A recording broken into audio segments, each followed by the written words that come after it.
Where you see yourself on this sign, brother? What's your father? Judah, right? So you're from American black, right? Give me that in Hebrews. Now, you know, notice I asked you, what's your father? I didn't ask you what your mother is. You understand that? Because God always deals with the man. That's how God moves, right? Right. So when God in the creation, so God went in the creation, who did he create first? Man, right? And out of man came woman, right? Her name, woman, means out of man. You understand that? So God always deals with man because what? Man was made in the image of God. You understand that? Now, I'm going to ask you a question. In society, would you say the black man, because give me that in Genesis 1, let's prove the point. In Genesis, right? What? You know the story of Genesis, God making man? Yeah. What did he make man out of? The dust of the ground, right? What's the color of the dust? My bro right here, you looking, what's the dust, what did God make man out of? Yeah. What's the color of the dust? Get up. Well, that's why we going over. Come over, bro. Come over. You got 5 minutes, bro. Read this. The book of Genesis, chapter 2 and verse 7. The Lord God formed man of the dust of the ground and breathed into his nostrils the breath of life. This is going over the creation. Dust of the ground. The dust of the ground is black. Different shades of brown. You understand that? So the first man God created was Adam, and he was made from the dust of the ground, which was a black man. That's right. You understand that? So God made man in his image. So that means what? Christ is what? Christ is black. That means the Father is what? Black, right?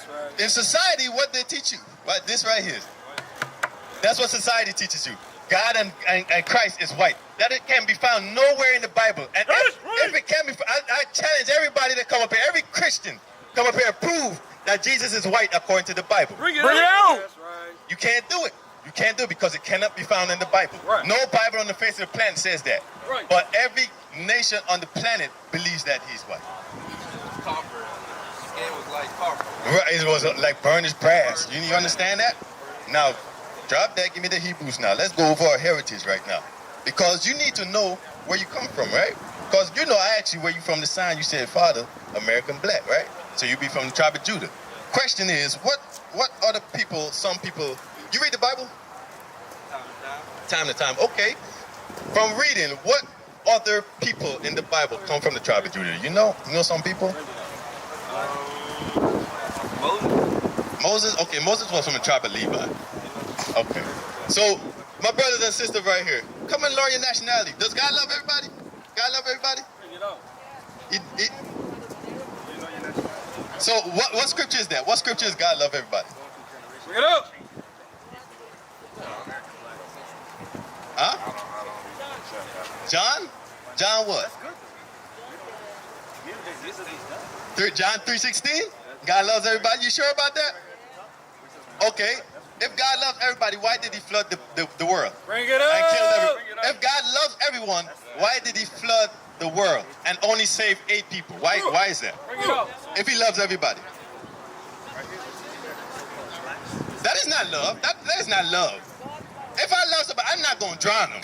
If I love somebody, I'm not going to drown them. They died. He only saved 8 people. So does God love everybody? No, he does not. That's right. No, don't stay where I asked you. What I had you?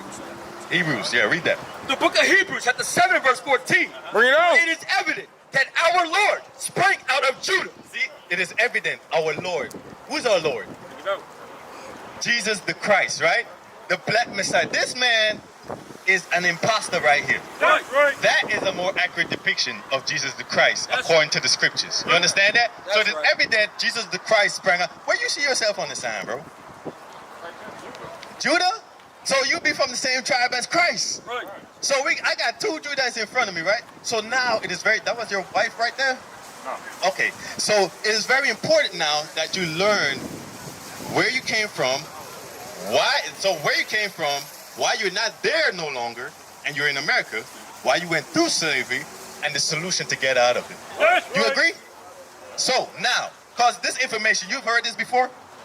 You've heard that you were from the tribe of Judah? You've heard that how about you? You've heard that we're the Israelites? You heard that? So if that's the case, have you heard what we must do to get out of the captivity we're in, the slavery we're in? Pull together. Pull together? Okay, that's biblical. I'm going to get that. Zephaniah 2. What about you? Come together and realize who we really are. Okay. What about my brother right there with the Alabama football t-shirt right there? Have you heard that you're an Israelite before? Okay. All right. Where do you see yourself on this sign right here? You know. Where do you see yourself on the sign? According to your father, what's your father? American black, West Indian, Puerto Rican, what? Guess American black. Okay, guess American black. All right. So we are going over the image of Christ, right? Now, what color is Christ? Because I asked these two men right here. What's the color of Christ? Because he had a body. Right. Christianity says he was a spirit floating, and a spirit, but then they also made him white if he didn't have a body. Right. So somebody lying. So now Christ was on the face of the planet walking. He had disciples. He was talking. He was eating. He had a body. So what was the skin of his body? What color was the skin of his body? You have no idea. That's fine. That's fine. That's why we're here. That's why we're teaching our people their heritage and where they came from. All right, you agree? Come up, come out of the sun. Come out of the sun. Don't, hey, bro. You said you don't know, but you're about to walk away from the greatest information on the planet. Right. You got time for God, bro. All right. Huh? Okay, you said we were here before the Indians, all right? The Indians were our brothers as well. No, we all from the same nation, Israel. Right. But look at this sign right here. You see Gad right here, Native American Indians? Yeah. You know about the Tainos with the Puerto Ricans? The Boricuas. So those people were here already because they already came. Those are our brothers. That's from the Northern Kingdom, all right? So we're the same people. All right? So it's not that they coming from us. We are the same people. They're just from a different tribe. You understand that? The Jew from the Judah, and they would be from Gad. You understand that? So, go ahead, you home. Read that. The book of Zephaniah, chapter 2 and verse 1. Gather yourselves together. Gather together, O nation not desired. You see that? The Bible says, O nation not desired. Because when you look in society, are we desired as a people? Do the Chinese, the Japanese, white folks, do they invite us to their parties and just put us on the best? No, they don't. We're not desired. They don't want us around them. They don't want. They had us in. What's on it? They had us right here. They were selling us. They had us in chains, right? They had us in zoos. They had us all up. Thank you, Kat. They had us in captivity, right? Making mockery of us. That's right. They don't want us around. They made us a commodity. That we were a source of income for them. We're still a source of income for them. You understand that? All the traffic light, the refrigerator, all those things we created. That's right. And they still benefit off of it. You understand that? But now, you put it down. So now read this again. The book of Zephaniah, chapter 2 and verse 1. Gather yourselves together. Gather together, O nation not desired. So the scripture is agreeing with y'all. It says gather together, right? But there's a stipulation because why? We gathered together in when we had Black Wall Street. You remember Black Wall Street? We gathered together in that time. We gathered together when there was Black Panthers. Right? So it's not an issue that we don't know how to gather together. We know how to gather together, right? We understand that we must come together because we all we got. But there's a missing ingredient. Who can tell me what the missing ingredient is? Because we've come together before. In love? Okay, I like where you're going with that, all right? Sisters right here. The sisters right here. The brother, the officer is explaining it to you, right? Where you see yourself on the sign? What's your father? No, I don't want you to go away yet. Could you stay right there? Read 1 John 5. Go to 1 John 5. Because we're discussing what we must do to get out of the captivity or slavery in, right? Right. The man here has said we must gather together. Do you agree with that? We must come together, right?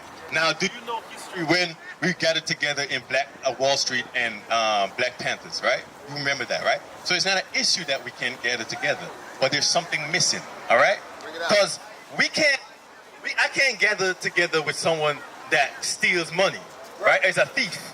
We're trying to build, but he's taking money out of the account and to fulfill his own lust. You understand that? I can't build with somebody like that, right? I put a brick up, the brother take the brick down. You understand that?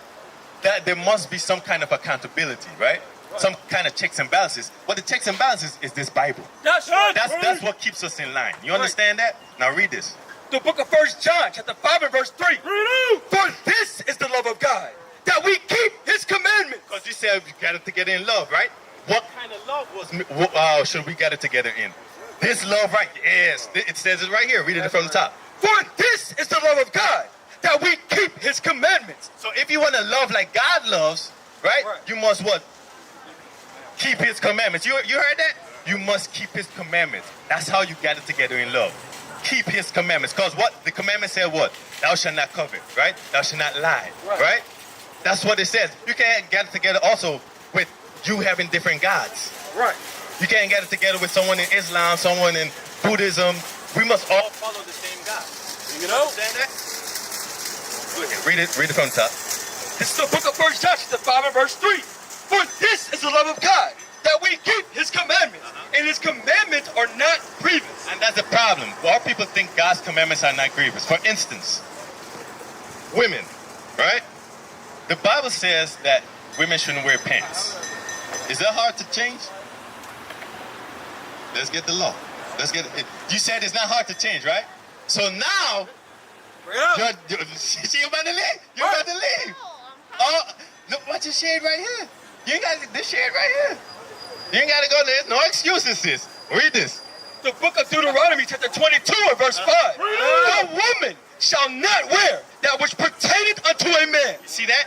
Because the man wear pants, right? You know the saying that says that who wears the pants in the house? You see that? So now it shows that saying alone shows you that there's a sign of authority behind that clothing. You understand that? When you go to a bathroom or a restroom, do you go into the one that has the dress or the one that doesn't have the dress? You're on. The one with the dress on, right? Yes. But you not to put you on the spot, but you go in there sometime. Majority of the times probably wearing pants, right? But you know you need to be in the one with the dress. Why? Because it identifies as someone feminine, so a woman, right? So why not do what God says? God been told you that. Why you think they put it on the bathroom? Because they got it from God. That's right. But this book is not for them, it's for you. Right. That's who it's for. Read it again. The book of Deuteronomy, chapter 22 and verse 5. The woman shall not wear that which pertaineth unto a man. Neither shall a man put on a woman's garment. For all that do so are abomination unto the Lord thy God. God says he hates that. God says that's cross-dressing. A man putting on a dress, a woman putting on pants, that's cross-dressing. You see that today in society, right? Rappers wearing dresses and all that stuff. There's an agenda that's being pushed, right? It's against God. Why is it only our people that is in this folly right here? Why is it only being pushed on us? Why? Because that's a form of sin. That's sin. Let's get what sin is. Come in the shade. Come in the shade. You said it's hot out there. Come in the shade. All right, bro. You understand that what the love is, right? You got a flyer? All right, read that flyer, all right? We got a school here, okay? All right, check it out. All right, so let's get what sin. Before I read this, what is sin? I'm going to ask all y'all, what is sin? Do you go to church? Anybody go to church? Go to church. All right, what is sin? Like a separation. How y'all doing? Okay.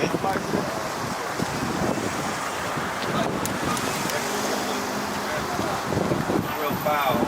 Okay. All right, you said something right there. You said breaking the rules of his commandments, all right? That's what sin is. Because in the Christian church, he said you need to repent, right? And you need to stop sinning. But you need to ask Pastor, what sin is? What is sin? What do I need to change? Right? Because you might say, okay, well, it's anything that you think is bad toward God. But God is going to define to you what he hates, right? And what he loves, all right? Read this. The book of 1 John, chapter 3 and verse 4. Whosoever committed sin transgresseth also the law. For sin is the transgression of the law. See that? Sin is breaking God's laws. So going into the pants again, all right? That is a commandment of God. So going forward, what do you need to do? I follow y'all all the time. You know what you know what you gotta do. What you gotta do. Wear a dress, all right? Because your words are recorded before God, all right? So now you have to change, and that's what it's all about. We have to change because we got into this situation in slavery because we refused to keep God's commandments. You understand that? Now going up for you, brother. I see you shave your beard. You grow a full beard, bro? I see a 5 o'clock shot, bro. I see a... I grow too many balls if I grow hair. But I want to say one thing before I leave. I follow you guys all the time on YouTube, and I love y'all. You know we got a school here, all right? I didn't know that. All right, sis. Watch this. Leviticus 21. Read this. The book of Leviticus, chapter 21 and verse 5. They shall not make baldness upon their head, neither shall they shave off the corners of their beard. See that? Shaving off the corners of the beard, right? Because I can see this, the chin strap, right? You're going too far. You got to go to the natural line of your beard, all right? All of us, give me Titus 3 and 3. All of us, we was in that folly too, right? Because we didn't know better, right? But once we understand God's commandments, well, we changed, right?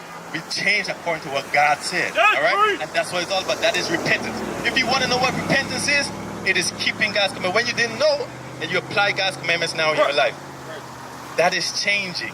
That is reforming your mind. That's being born again. That's what born again is. We used to scream black power while heroin was pushed. But at the end of the day, nothing's in vain. IUIC has been given a vision. The tents of Judah has risen. Many has attempted the mission. Minor murmuring, omitting, and missing the mark. Just reading that he had the flame of fire in his eyes gave us the spark. We on Paul's mission. We out on the road, purple and gold. From Mexico, Cuba, Haiti, Ghana, Sierra Leone. 144,000 boots banging, concrete crackling. These are how men repented at heart. The scriptures is proof. IUIC, we deliver the truth.